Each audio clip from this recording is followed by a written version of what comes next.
We're going to talk about power today, but I first want to say thank you to Vance Blue and his mom, Sherry. They're here from Georgia, and they snuck over this morning, so we're grateful to have you here at Unity of Louisville this morning. Very grateful. I also want to thank Ramisi. When I got here, it's been a long, hard week this week. A lot of work, a lot of anxiousness. And so it's important that we're able to notice when we need prayer, right? And so I was able to just ask her, can you hold she asked me, can I hold your hands and do prayer for me? And how powerful that is. You see, that's power. That's the power that we're talking about today. But before we get started, let's affirm this affirmation together. You could put that up there for me. One more, I believe, back. Nope, it's not there. Okay. One more back. And if we don't find it there, we're just going to pretend like we did the affirmation, okay? That's exactly what we're going to do. Why don't we affirm this together? I am the power. With me? I am the power. And that is the divine truth. Today we're going to celebrate what I call, now we can back up to that, the superfecta. I had to look up and see if there was something for 4. You know, you've got the trifecta, right? If you win first, second, and third place. So today is the superfecta. Yes, and I'm going to start out with Juneteenth. We've got Juneteenth, we got Father's Day, we got Pride Month, and then we continue the series on the power of power, or abilities of dominion, which Reverend Dr. Paul Hasselback likes to call it. He's one of my idols, as you can tell. So Juneteenth, what is Juneteenth? It's a celebration. It was determined in 1865 that it actually happened in, well, it depends on who you ask. Either 1862 or 63 is when Abraham Lincoln actually made the proclamation. But it took a few years before everybody caught up with this. And then a troop of about 2,000 people went to Texas, and they got it really rolling and said, nope, we're done. This is it. So we celebrate that today and the power that day has for millions of Americans of freedom, the power of freedom. And then we move into Father's Day.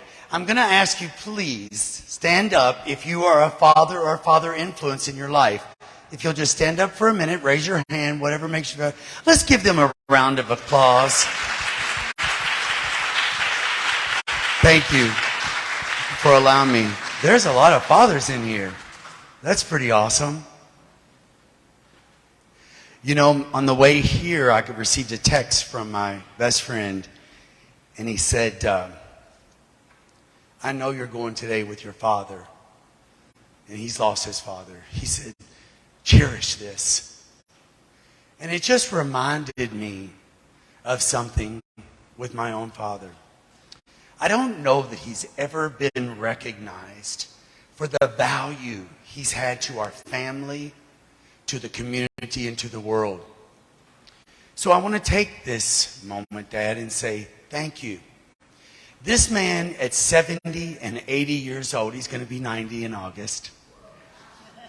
At 70 and 80 years old, this man was out sweating, helping me build pride festivals in Fort Lauderdale. This man was helping me build events that created diversity and inclusion in the world. What a powerful man that is to come from that era. And what a blessing it is for me and the world to have had him in it. So, Dad, thank you again for all you've done.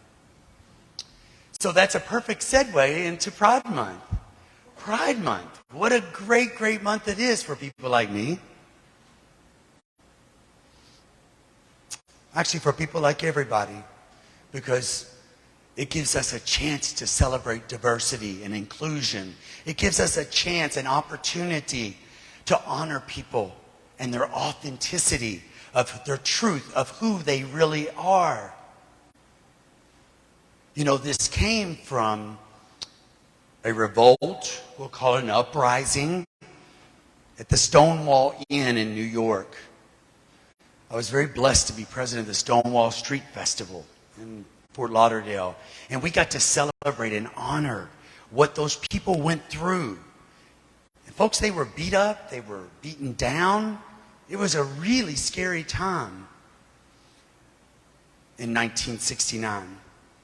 So we honor the power that those people had to stand up to make my life easier today. We honor you, all of you who are a part of that. And then we move into the power of power. The power of power. Reverend Dr. Paul Hasselbeck, as I said, calls it the ability of dominion.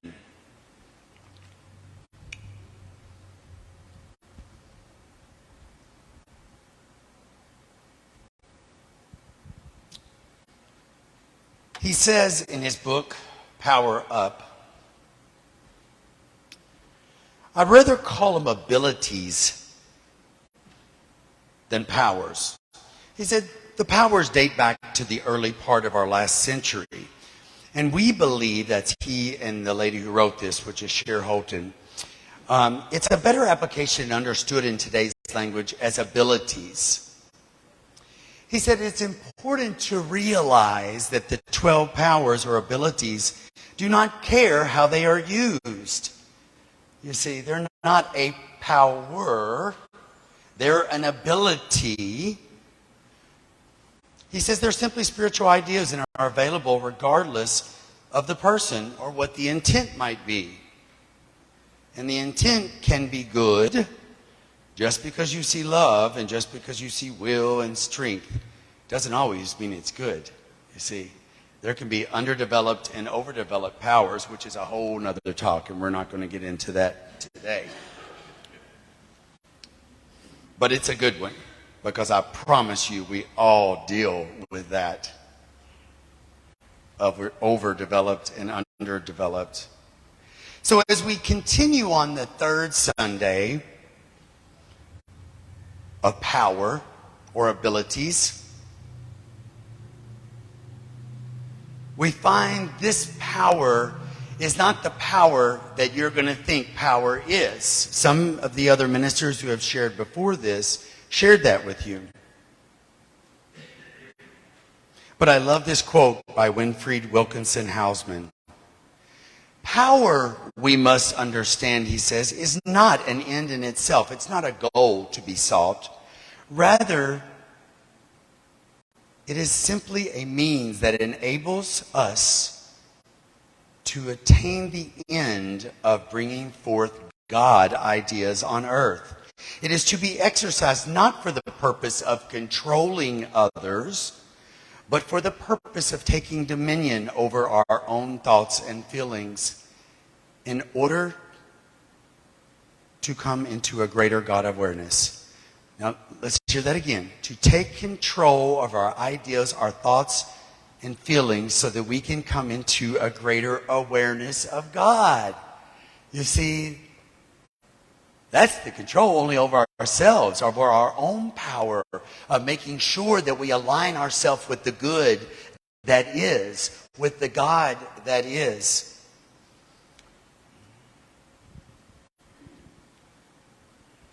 There's a story I love.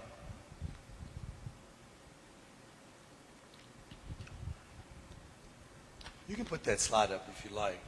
It's a silly slide of me. Sometimes I believe I am Dorothy. Yeah, sometimes I am. It may not come up, and if it doesn't, that's okay. I'll just sing the song for you. Can I sing it for you? Give me an E flat. Let's just do it. Somewhere over the rainbow, way up high, there's a land that I heard of once in a lullaby. Now sing it with me. Somewhere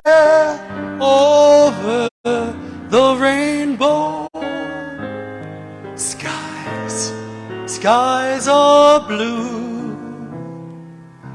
and your dreams that you dare to dream, they really do, they do come true. Okay, you can cut it.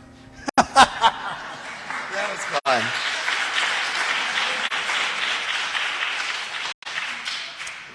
So I love this story.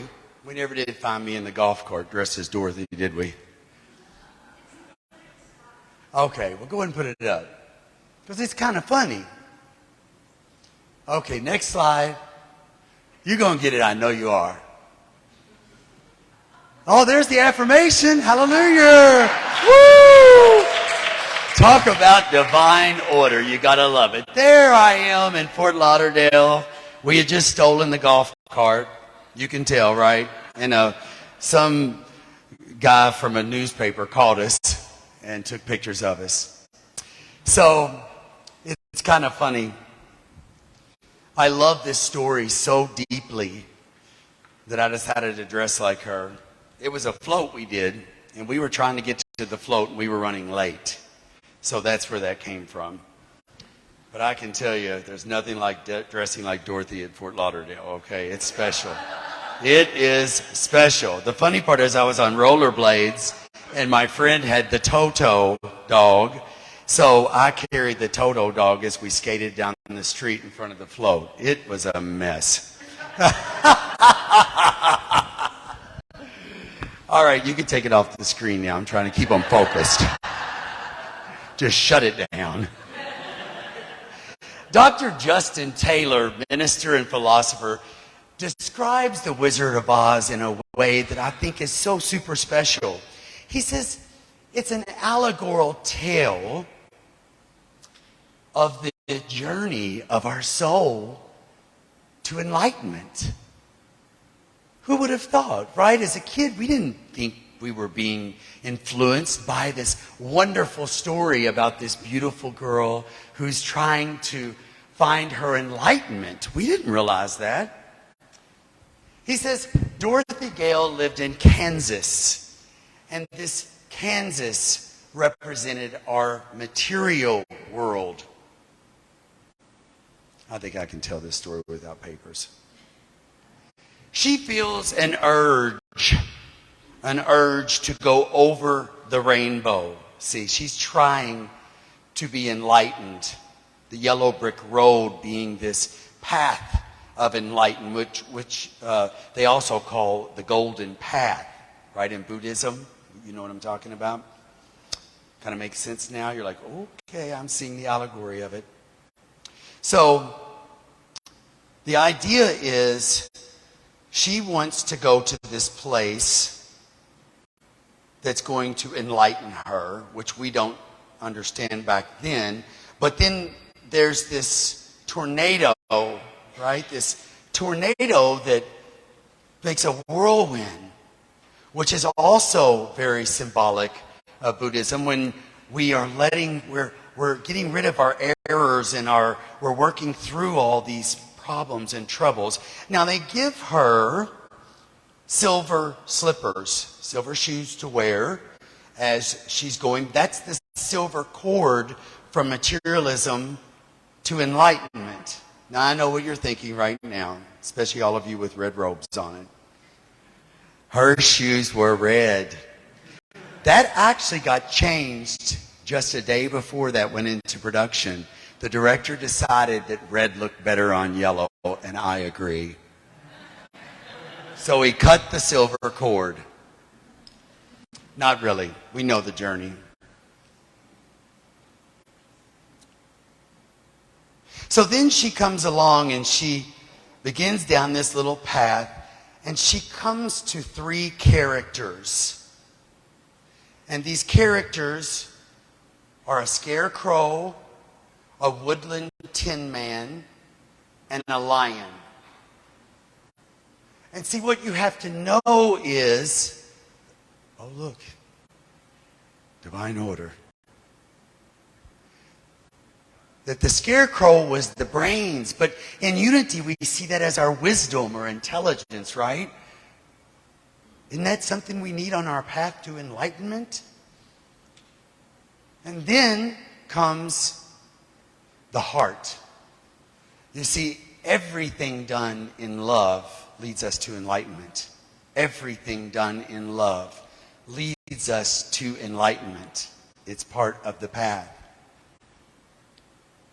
And then there's courage, which in unity we would call the power of strength. That's the power to stay the course. Because we can talk about it, we can think about it, we can create divine ideas from that giant field that's out there. Because you see, we have choice of that. There's all kinds of ideas out there. Which ones do we choose to create a path of enlightenment? Where is the power for me? So these are all tools that we have available for us, that unity symbolized and came up with, but was metaphorically produced in that movie. You wonder, I have a feeling the writer was smidge enlightened. What do you think?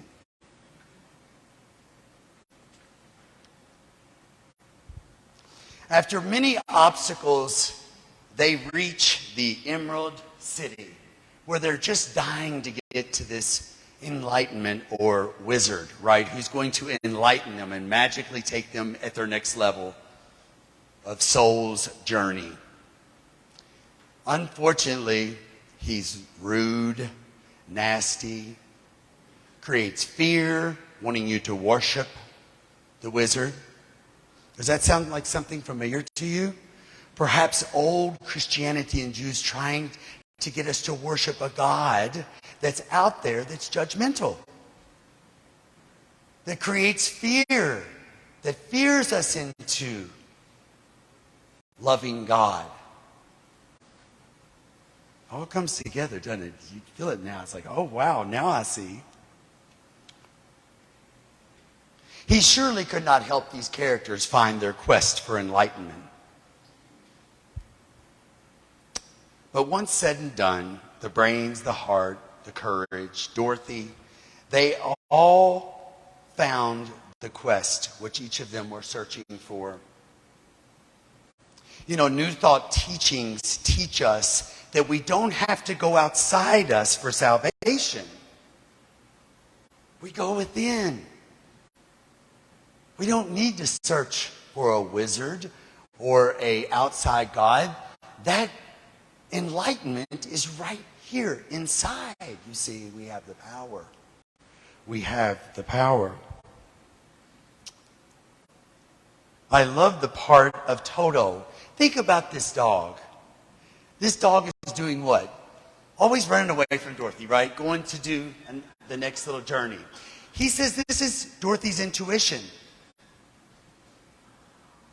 Think about the dog coming out of the balloon when the wizard wanted her to go back to Kansas. But instead, her intuition led her back to where she ultimately went to her final enlightenment. And we know who that came from. Her divine guidance, the good witch. Right? What did she say to her? You had the power all the time, my dear. You just had to click your heels and go back home. We're talking about a home of enlightenment. This last 2 months for me has been absolute madness, I gotta tell you. I made a decision in November when a minister came to me and said, you seem like you're doing too much. I said, I'm going to totally start self-care. I'm going to do this. I'm going to do that. Every opportunity in the world that could come along as a positive opportunity has came along for me. And so one thing you'll learn about me is someday I end up being minister of this church, and who the Lord knows if I will, but we're going to let divine order take its toll, right? But I can tell you that I have a hard time saying no. I want to help and serve every single person in the world. It's just who I am. And I follow through with my commitments, so that makes it twice worse. That means I want to make sure I get it done. It also is damaging. You see, it's called an overdeveloped power of will. I will do anything, all the time, every day. As I've made this decision to step back away from that, and I have said no so many times in the last 2 months. My new yes is no, right? Doing that. Because I have a divine plan in my heart. And I know I am worthy of that. I know I have the power that it takes to have that kind of control in my life. I'm choosing a different divine idea. You see, there's an idea that I can do more. Or there's an idea that I can know that divine order will take its place and guide me exactly where I need to go.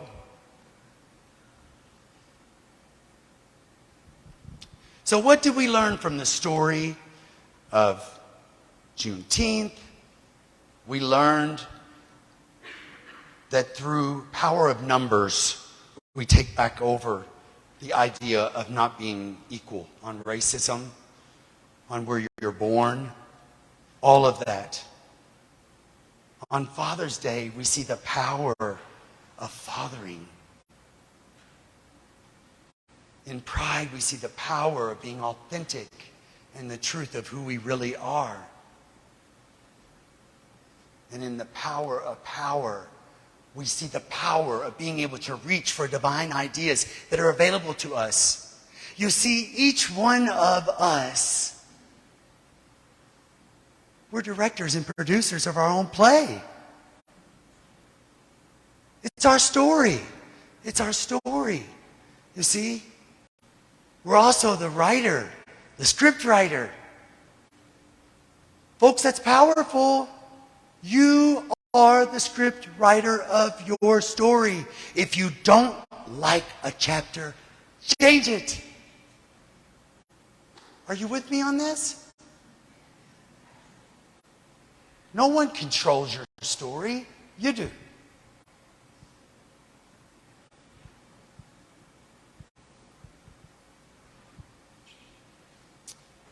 As I close out this sermon, I think about Dorothy becoming enlightened, knowing that she had the power all the time. What will you do when you leave this church today? The next idea that comes up that doesn't match your yellow brick road path to enlightenment. What idea will you choose?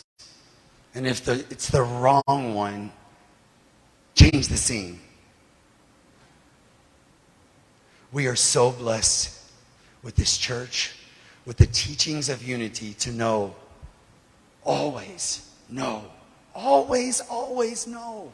Don't leave here without knowing this. You've had the power all along. Can we hear an amen?